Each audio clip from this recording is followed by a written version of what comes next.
अस्सलाम वालेकुम, आदाब। 14 अप्रैल को होने वाले अहम तारीख़ी वाक़यात पर नज़र डालते हैं और साथ ही जानते हैं इस दुनिया में आने वाले या आज की तारीख़ में इस दुनिया से गुजर जाने वाले अहम पर्सनालिटी की शॉर्ट बायोग्राफी।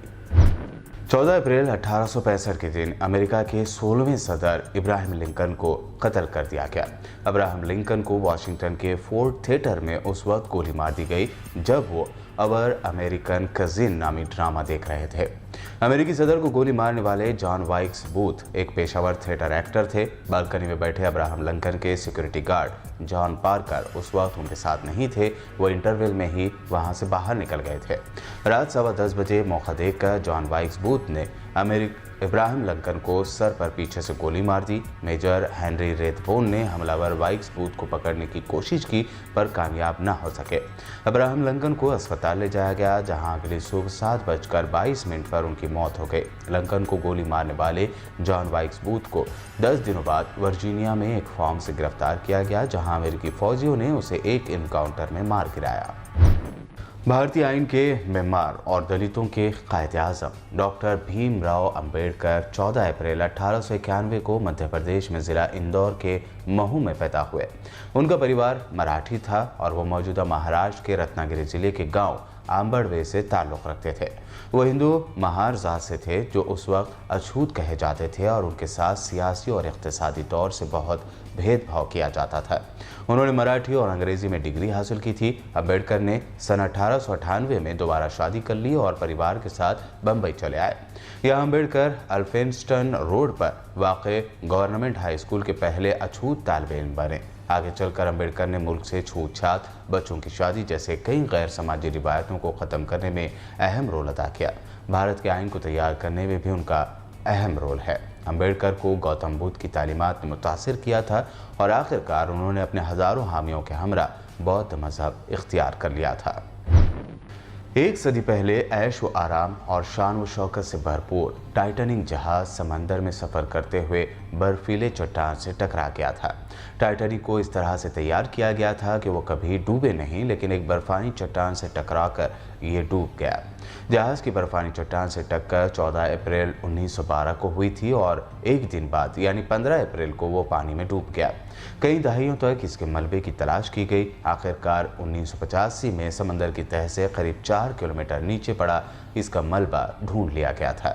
इस जहाज़ का डिज़ाइन आयरिश जहाज़ तैयार करने वाले विलियम पेरी ने तैयार किया था। बर्फानी चट्टान से टकराने के बाद टाइटैनिक के 5 कंपार्टमेंट को नुकसान पहुंचा था और उसमें पानी भरने लगा था। जहाज़ में सवार मुसाफिर समंदर में कूद गए। जहाज़ में मुसाफिर और क्रू मेंबर के अरकान को मिलाकर 2200 लोग सवार थे। 15 अप्रैल को रात 2:20 पर जहाज़ डूब गया। टाइटैनिक में लाइफ बोट की कमी की वजह से करीब 1500 से ज़्यादा लोगों की साउथ अटलांटिक के ठंडे पानी में डूबने से मौत हो गई। 700 लोगों को बचा लिया गया जिनमें ज़्यादातर बच्चे और औरतें थीं। टाइटैनिक हादसे के बाद आम जहाज़ों की सिक्योरिटी के सख्त रूल बनाए गए और बर्फानी चट्टानों से जहाज़ों को बचाने के लिए समंदर में पेट्रोलिंग भी शुरू की गई।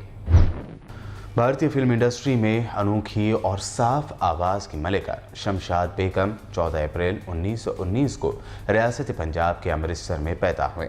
उन्होंने लाहौर रेडियो से 1937 में अपनी गायकी के करियर का आगाज़ किया था जो ऑल इंडिया रेडियो का हिस्सा हुआ करता था। उनकी साफ और वाज़ेह आवाज़ को लोगों ने बहुत पसंद किया जिसकी वजह से जल्द ही उन्हें सारंगी नवाज उस्ताद हुसैन बख्श वाले ने अपनी शागिर्दगी में लिया था।